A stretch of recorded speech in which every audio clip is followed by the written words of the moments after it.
Ndio unaona katika wale watu 7 ambao watakaokuwa chini ya kivuli cha Mwenyezi Mungu siku ya Kiyama, yauma la dhilla illa dhilluh, kuna watu 3 hapa ambao Mwenyezi Mungu Mtume sallam amewataja, ambaye wamefanya ibada zao kwa siri,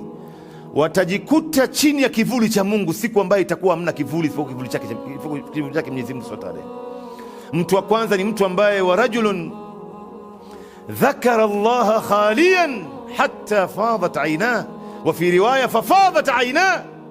Ni mtu ambaye amemtaja Mwenyezi Mungu akiwa peke yake, imma yuko chumbani au katika sehemu, au amejifungia katika sehemu, ama yuko katika safu ya mbele kule mwisho, akawa yeye anamtaja Mungu, ima analeta dua, ama anasoma adhkar, ama anasoma Qur'an bila mtu kujua, paka macho yake katoa machozi, atakuwa chini ya kivuli cha Mwenyezi Mungu siku ya Kiyama. Na mtu wa pili, wa rajulun tasaddaqa bi sadaqatin fa akhfaha hatta la ta'lamu shimaluhu ma anfaqat bi yaminihi. Mtu wa pili ni mtu ambaye anayetoa sadaqa kwa mkono wake wa kulia, akaificha kiasi ambacho mkono wa kushoto usijue mkono wa kulia umetoa nini.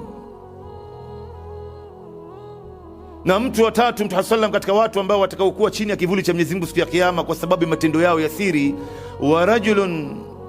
da'atuhum ra'atan dhata mansibin wa jamal faqala inni akhafu Allah. Na mtu ambaye ameitwa na mwanamke, kijana huyu anamuita mwanamme afanya naye kitendo cha zinaa, faragha yote, kwenye siri yote, wamo chumbani peke yao, akamwambia huyu mwanamke, inni akhafu Allah, wallahi mimi namuogopa Mwenyezi Mungu.